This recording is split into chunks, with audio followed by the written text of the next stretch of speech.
You're listening to The Back 40, the podcast for Ontario farmers, covering topics and issues that matter most to Ontario agriculture. Brought to you by Trillium Mutual Insurance, bringing the ag community together one podcast at a time. I'm the host of The Back 40, Mike Bryan, agribusiness specialist at Trillium Mutual Insurance. When it comes to agriculture and education, many times agriculture kind of gets glossed over in the classroom, particularly in public school and high school. A lot of that has to do with the fact that many teachers don't have a background in agriculture, aren't familiar with it, and don't necessarily know where to go to get information to share with the students, particularly accurate information to get to share with the students. This morning, we're talking with Nigel Carlisle. He is a secondary school teacher at Cornwall Collegiate and Vocational School in Cornwall, and he has taken a novel approach to introducing kids to agriculture. This year, he was the recipient of the 2022 Teaching Excellence in Agriculture and Food Education. Nigel, welcome to the Back 40. Thank you for having me. First off, congratulations on winning the award there. It certainly is an indication that you've put a lot of passion into this and indication of the success that you've had in the classroom. Based on that, what is it that you do differently in the classroom than everybody else? So I teach a green industries program here at CCVS, Cornwall Collegiate Vocational School, and I really have this idea that there shouldn't be a test. So I don't do written tests in my classroom, and it really changes the dynamic of the classroom and how students learn in my room. They show learning through different methods, hands-on learning, demonstrating understanding through building something or analyzing something. And that's just how I do things differently in my classroom. With agriculture, we grow plants, we grow food inside the classroom. And so it's not just textbook learning about agriculture. We're physically doing it in my classroom every day. That's something that a lot of students aren't exposed to. I know my wife was a family studies teacher for many years. She taught food and nutrition. I used to come in one day every semester to teach agriculture portion. And one of the things that I noted was many of the kids in there did not know what they were looking at. I used to bring in samples of wheat and corn and beans. Corn, they knew what it was, but many of the others, they had no idea. So do you find that a similar thing when kids start your class there, that they have no idea what it is that is involved in agriculture? Oh, all the time. So this year when we started, we grow seeds, but I never pre-order plants. I wait until the first week of my class and I ask the students what they want to grow. In order to get them to buy into the education, they have to have a say in what they're doing. So I ask them what do they want to grow, and they say, oh, tomatoes. I said, okay, well, what kind? Cherry tomatoes or whole tomatoes? And they said cherry tomatoes. Okay, what kind of cherry tomatoes? And the look on the student's face when I said what kind of cherry tomatoes was like, what do you mean there's more than one kind of cherry tomato? They don't understand that agriculture is such a diverse area that just because I said cherry tomatoes doesn't mean I'm saying candy cherry tomatoes. There's so many different varieties. And we started going through just the supplier that I have, the type they offer. And the students were just like, there are that many kinds of cherry tomatoes. They're not aware of how diverse agriculture actually is. So are you dealing mostly with urban students then? Not too many rural students that show up at your school? Yeah, so we're an inner city school with mostly low income urban students. So a lot of them live in apartment buildings, don't have a lot of outdoor space, and have never been out of the city limits. So anything agriculture is foreign to them, and they haven't thought about growing their own food in their own lifestyles. I can imagine that the idea of ordering the plants and then planting them and watching them grow has got to be a thrill for a lot of kids because it's something they'll never have seen before. Oh, it is. And I have a whole grow light section set up in my classroom because I have the space in there to do that. And they plant the seeds on a Wednesday. Monday, when they come back after that weekend, it is just the plants have all grown about 2-3 inches. And the students are like, oh my gosh, my plant grew over the weekend. And they just don't understand that process that, yeah, a plant can grow that much over 24 hours, 48 hours. Yeah, the opportunity to see the different stages of growth as it goes along. And I'm guessing a lot of them don't know what the end result is going to look like. They're familiar with what the tomatoes look like, but not necessarily what the plant itself looks like. No, they have no idea. It's a really cool experience, and it's something that they do every day as a learning piece. Is they do a little journal on their growth of their plant. So monitoring that plant growth every day to see the difference and to see how it grows and how much water they're putting in, how it affects the growth of that vegetable plant in their little planter pot that they get. It's a way to get kids to buy into the idea. Now, I'm pretty sure that there's some other stuff that goes on in the classroom too, besides just simply sitting there and watching plants grow, which personally I find fascinating. I think other people may not share my enthusiasm for that. What else is it that you do in the classroom? We try to get out of the classroom. So this year we got out of the classroom. We went on a field trip and we went to a specialized horticulture, went to a vineyard, and the students got to experience what working on a vineyard is like. So harvesting grapes, interacting with local farmers and business owners and seeing what that aspect is like. We also look at the technology of agriculture. We bring in dairy educators to make ice cream with them, to talk about the process of how the dairy is produced. I try to bring in as many connections as I can into the classroom to engage the students, again, not reading through a textbook or just watching a YouTube video on the agriculture industry, but having someone come and talk to them about their specialization. Someone who's actually got their hands in the dirt, or so to speak, or is very hands-on with it. What's the reaction to having those people in? The students are always amazed at how much someone who is a farmer and isn't in education or a higher paying job knows and is passionate about what they do. These agriculture specialists that come in, specialists, I use that term, as any farmer is a specialist in their own field. Absolutely. They come in and just the amount of knowledge that they have and the questions they're willing to answer. These students just have that opportunity to ask any question they want relating to that field. And usually the farmer or the agricultural specialist has an answer for them. And it's just building their knowledge. It's like doing that wormhole Google search, YouTube video, but with a real live person. What's the most unique question that you've heard? Oh, that's a good one. I think it was we did a field trip to a farm which had some robotics in it, and the students were just like amazed that all this computer software was used in an agriculture industry. They think of that farmer as the dirty farming job, shoveling manure, and the farmers were just like, nope, the robots do all that work. We just make sure that that happens. I think that was a really cool question, and to see them go, what? Really? I think that over the last few advances that we've seen, particularly in the dairy industry from robotics, but also when you look at the technology that's in a tractor cab these days, when you go out to the field, there can be a lot of different screens in there depending on what you're doing. Yeah, and it's just amazing to know that these tractors can theoretically drive themselves, little maneuvering to manage a whole field. It's one of the reasons that you find a lot of farmers on Twitter. One of my neighbors said, once I lock that in on the path, I don't have anything to do for the next 10 minutes. So I can be on my phone and checking out what is happening on the internet and social media. Now, you've had some experience with using AgScape to help educate the kids in your classroom. Talk to us a little bit about that. So pre-pandemic, we didn't have access to AgScape's programming because they were a strictly in-person programming. And I really felt at a disadvantage in our area that I couldn't bring them in. And so I actually went through the training through AgScape. It's a free training to become a presenter through their organization. But because I was working full time, I couldn't then also be the presenter in my own classroom as that special guest or to other classrooms in the area.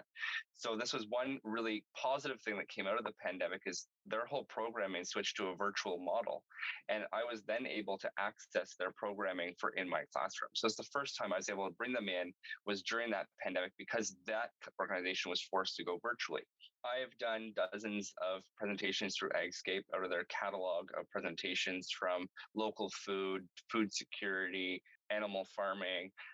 One of my favorite ones and one that I do many activities with and is part of the reason why I was a recipient of the award this spring is the technology and agriculture presentation. AgScape has a really great presentation on how technology is evolving the agricultural industry with great examples and 3D videos where you can actually interact with a farm in Ontario that's got this hydroponic robotic system. So I bring them into my classroom to bring that knowledge that I might not have or that I just don't have access to at that moment.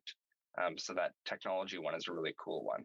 Now, just before we go any further here, for our listeners that aren't familiar with AgScape, can you give us a quick overview of what it is that AgScape actually does for educators in the classroom?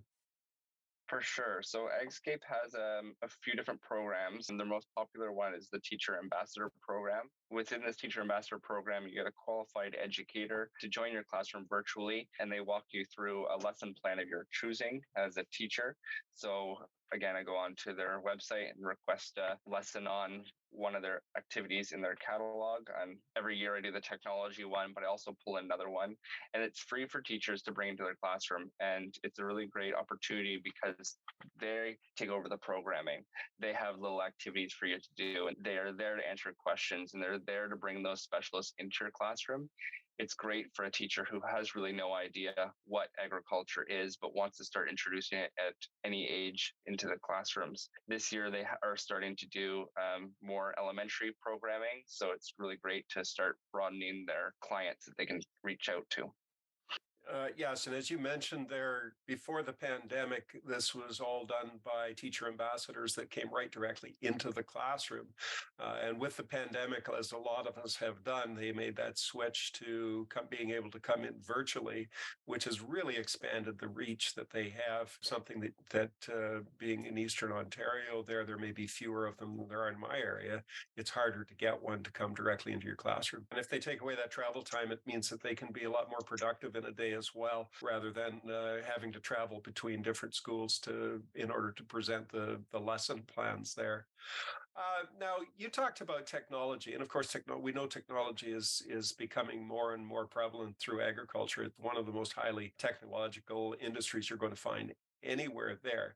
When you're teaching about this, it's not all about just taking them out on field trips. How do you bring technology into your classroom?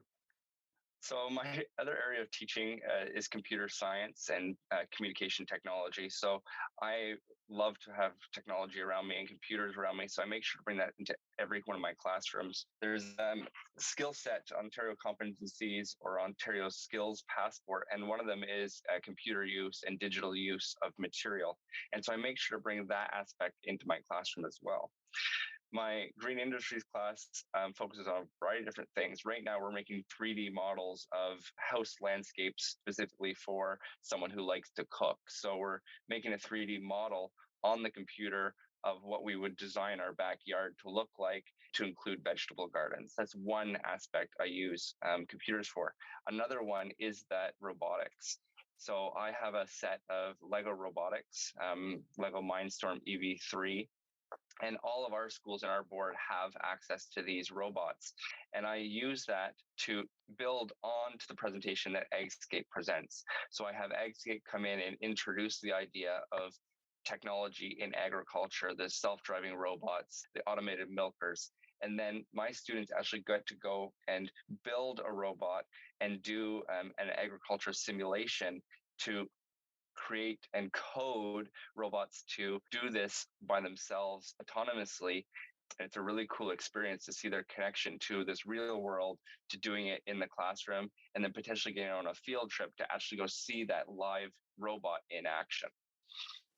That'd be a cool experience to do all three of those. Now, over the last 2.5 years there, we've been somewhat constrained. Much of the time the students have spent not necessarily in the classroom, but have had to been outside the classroom online there. How did that change how you approached what you do? I tried to make education and as accessible to students as I could. So it changed how I delivered my lessons and a few of the interactive pieces, but I redesigned a lot of my lessons to use household materials. I sent seed packages home to all the students and little potted plants and told them to go find some soil out in the yard somewhere so they could still take part in growing these things in their homes. The robotics coding aspect, we had to use a virtual robotics coding model that they didn't get to actually physically hold the robot in their hand, but they could still see how that code was able to manipulate a robot online. Again, with AgScape's programming going virtually, they still had access to that presentation from the comfort of their home during that pandemic, so they didn't lose out on that learning experience. That part they may have even gained on, as you said, before you would not have had access to, and now you have access to far more of those educators. Is your organization in need of funding for a capital project? Trillium Mutual's Roots Community Fund provides funding towards projects such as renovations, expansions, and equipment purchases that support rural Ontario. Roots helps ensure that these organizations will remain a crucial part of the local community. To learn more about Roots, including how to apply, visit our website at trilliummutual.com and click Community at the top of the page. So what would you say for the students? What would be the biggest stretch for them to understand about agriculture and what it is that you teach? So I think that conversation about how my students are urban students, they're not out in the rural areas. The biggest stretch is just the amount of food that we can grow right here in Ontario and even in a small garden plot on our own property. They just don't understand that food can be grown here. We don't have to go to a grocery store and buy it there. They can grow it in their own backyards. I had one student who she's now in grade 12. So I taught her 3 years ago in this course, lives in the city and just kind of in that middle lower class family and didn't really understand where food came from. Just went to the grocery store, got by, moved on their daily lives. But every year in September, she comes into the school and she comes and finds me with all these pictures of the garden that she's planted in her backyard with her family, growing her own fruits and vegetables that year. She talks to me in the spring and was like, oh, look, all these things I can grow. And the stretch that she had to go and think like, I can grow food in my own house. What are you talking about? And not understanding that process before the class. And now 3 years later, she's still using those skills that she learned in the class and those ideas to grow her own food at home in the summer and start to share that knowledge with other people. That thrill of being able to, try to grow something new, try to grow something different and seeing what happens there. And many times it's successful. Sometimes it's not. I mean, sometimes we all know from agriculture, we do have crop failures at times. And the fewer plants you are, the more likely you are that you may get completely wiped out from something. But that thrill of being able to grow that and see that different type of plant, I think that's maybe one of the things that students would find most fascinating. Yeah, and so to build off that again, so we have some grow towers, some hydroponic towers in our school. This year I got a second one for my classroom. And one we do the stuff that I know grows, like the lettuces, the herbs, because I know it's going to produce something. Right. I know the students are going to be able to see that. But the second one this year, I'm calling my experimental tower. So I'm growing things that I've never grown before. Again, I found these people on TikTok who use the same devices I use, and they're working in the southern United States. So climate's a little different, but we're trying to grow like kohlrabi and cauliflower in a hydroponic tower. So to show them that things can be growing without soil and a different medium is also a really cool learning experience for these students. That in itself presents a whole raft of different problems that you may run into, not just does the soil provide nutrients, it also provides structure and anchor, which hydroponics, you'd find that you have to solve those problems in a different way. Yeah, we had to think about where we're planting our plants in this tower. We had to put the cauliflower on the bottom and make sure it was on the bottom row so that if it did kind of pull down, it was leaning on something versus planting it 5 feet above the ground. And I could just picture it in the front hallway of the school as this cauliflower grew and grew and grew. And then it started to pull the whole tower over. What a disaster that would do in our building. Oh, and that would happen when you have the wrong person in front of it too. It always does. Yeah. It's a thrill for kids to see that. I know my daughter-in-law is living on a farm and has an outside yard that is a good size. And this year decided that she would like to have a garden. So I helped her get the garden ready. And she's never grown some of this stuff before. And she learned a few things this year that, yes, cucumbers and squash really do stretch out that far. You need a lot of room for them. Don't plant your climbing beans beside your corn corn because they'll use the corn to climb on. Yeah. And don't put trellises up too high for the beans. She's not particularly tall. You don't want to go too high there because they'll go up past what you can reach if you're not careful. So it's a learning experience, but the thrill that she got from trying all of this stuff was really, really amazing. Yeah, I experienced the same thing. We have a garden at home, and we plant something new every year. This year was Brussels sprouts, so we're so amazed at the production that they were able to produce. Some people will be thrilled to hear that. Others will be like, "Ooh," but they seem to have their own fan base and their own critics as well. So, why is agriculture such a passion for you? I've grown up in the farming community, the agriculture community my whole life, but never actually lived on a farm. And agriculture wasn't really in my mind as something that I would want to do or something that I was interested in until I was in university. I studied geography at Lakehead University, and as one of four students in the major at the time, course selection wasn't very large, and we really got to know our professors. One of my professors had a small farm in northern Ontario, so totally different climate and growing conditions than I have here in eastern Ontario. And we took a course with him. There's only 6 of us in the class on permaculture education and permaculture in general. And he took us on a field trip at the university level. He rented a minivan, the 6 of us and him piled in this minivan, and we drove around to some of his connections in Thunder Bay. And we went to a sheep farm, and that was my first really experience, like learning the process on a livestock farm, and really was intrigued and interested in how this agriculture system worked, how this industry was working. And I ended up volunteering at this livestock farm a few days. And my friend and I would drive out there and we'd help out. And then we actually looked after the farm for a weekend so the family can go away. And that was a totally eye-opening experience of how much work actually goes into this sheep farm. It's not just, oh, the sheep are there, they're eating food. There's a lot of other things that had to go in.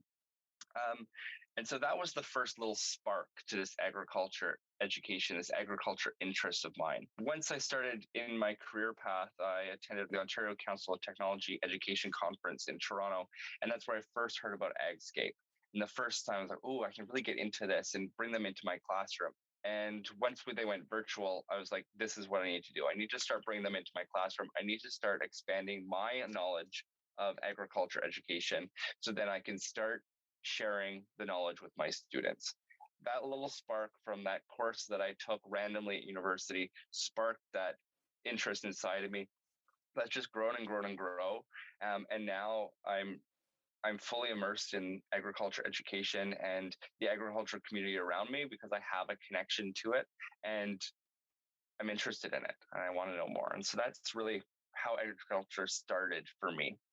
You've taken agriculture and made it a part of your career choice, which is teaching there. But a lot of students don't see agriculture as a viable career choice. Why do you think that is? Depending on the area you're in, so our high school, again, is urban students. They don't understand what agriculture is. They don't understand the benefits and the knowledge and the hands-on that they would have in that field. They love the auto shop class, but they would never think of doing heavy machinery to work on tractors because they don't have tractors in their community. And I think that's a really big way that we need to change the idea that agriculture isn't just planting corn and tending to cattle. There's so many different areas within the field of agriculture that, yeah, the student might not be interested in that one particular aspect, but agriculture is such a larger area that they can get involved in many different ways. I think that technology lesson I do with the robotics really sparks the interest of some of the students because they go, you mean I can work on the computers and still be part of this agriculture industry? That really gets them thinking about the different career opportunities in agriculture.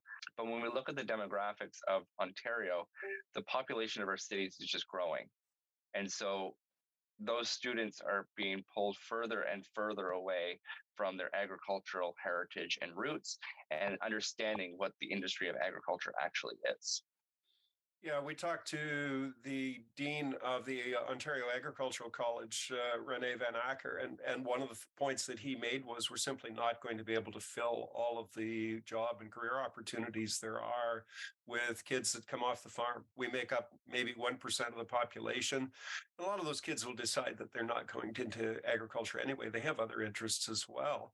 So we're going to need to have people that come from urban centers. And that's a valuable thing. They bring a different perspective to what we're doing in the rural setting. They have a different perspective on that. Yeah, so we need to change that perspective, and I think it does start as early as we can in the classroom, showing them that agriculture isn't just what they see on TV or portrayed in movies. So, what has the reaction been to the differences that in your classroom there? I'm interested. We've talked a little bit about from the student perspective there. What about from the other teachers' perspective? The teachers are also learning. And so it's a big reason why I put my grow towers, even though I start them in my classroom, I put them in the front lobby of our school. They're right there so the teachers can also see what's going on. And I'll often see them standing there looking and seeing what's going on. And I'll stop and talk to them. I think the same as students, until they're given the tools and the opportunity to explore, they're not going to do it on their own. The same as I would never thought I was going to go into agriculture education until I took that one course just because I needed a course at university. If I didn't take that course, maybe I wouldn't become as interested.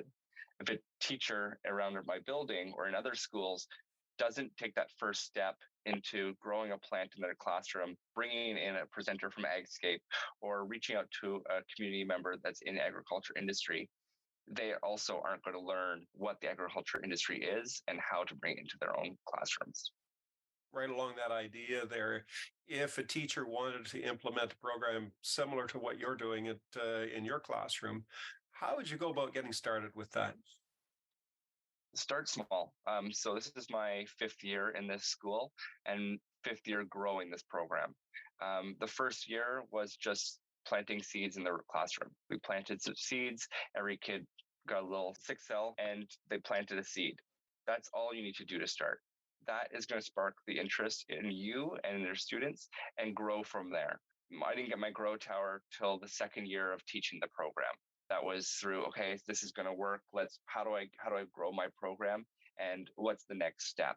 When I started teaching, I was in the second floor in an old science lab that was north facing. So it was a challenge there to grow a plant inside, and then a challenge to grow a plant inside on the second floor of a north facing classroom with no direct sunlight. So that was a whole other challenge that I had to figure out. Where now in my fifth year, I'm on the main floor. I'm in a shop class that's used half the day for design tech and half the day I have it for my agriculture green industries class. But I've built a 10 by 10 shed within my classroom, and I have a full grow wall. So I have a set of lights and shelves and water access right there in this little shed that I've grown to. And then I'll have grow towers that I can grow fruits, vegetables at other locations in the school. So I didn't start off with all the money and all the resources. I started off with Amazon, buying little seeded pots, going to my backyard and filling a bucket with soil and buying seeds online, and slowly developed my program and built my program to what it is today. So, along that lines, what's in the future for you in your classroom and in your career? I want to get a garden plot. I want to get an orchard on our school site. That's my future plans. I'm hoping this spring to include our woodshop class in building raised planter bed and start expanding outside the four walls of our school and start educating the community. So creating a community garden on our school property so that our community members can see and have access to fresh fruits and vegetables during the summer when the school isn't in session. I want to build a greenhouse. I want a greenhouse on our school property to show the students that we can grow outdoors year long and produce food that we can use in our hospitality classes beyond what I can grow in my classroom. One of our local high schools has an orchard of 13 different pear and apple trees. I want to start with 2. I live in the city, so that's not something students understand. They can just pick an apple off a tree and eat it. I want to have that experience. But again, they don't happen overnight. There's a lot of approvals and board policies that have to go through, and we have to slowly build that program. So that's where the future hopefully is going with my classroom. And again, little by little, we'll build it to what I want it to be. It sounds like you've got some long-term plans there. And as you say, knowing how education works, getting those approvals that can stretch out for a little while until you get the buy-in from everybody on that. But I certainly wish you all the luck there. We've been talking to Nigel Carlisle from Cornwall Collegiate and Vocational School about bringing agriculture to students in the classroom and how he takes a different track in order to accomplish that. Nigel, thank you very much for joining us today on the Back 40. Thanks for having me, Mike. We all know the stress that goes with farming, and recently there have been several initiatives to try and provide resources for farmers suffering from mental health issues. One such program is the Farmer Wellness Initiative. Join us next time as we talk to Bruce Butter from the Ontario Federation of Agriculture about how a local initiative grew into something for farmers province-wide. That's next time on the Back 40. You've been listening to The Back 40, brought to you by Trillium Mutual Insurance. Be sure to subscribe to The Back 40 wherever you find your favorite podcasts so that you don't miss an episode. The Back 40, bringing the ag community together one podcast at a time. I'm Mike Brine. Until next time, take care and stay safe.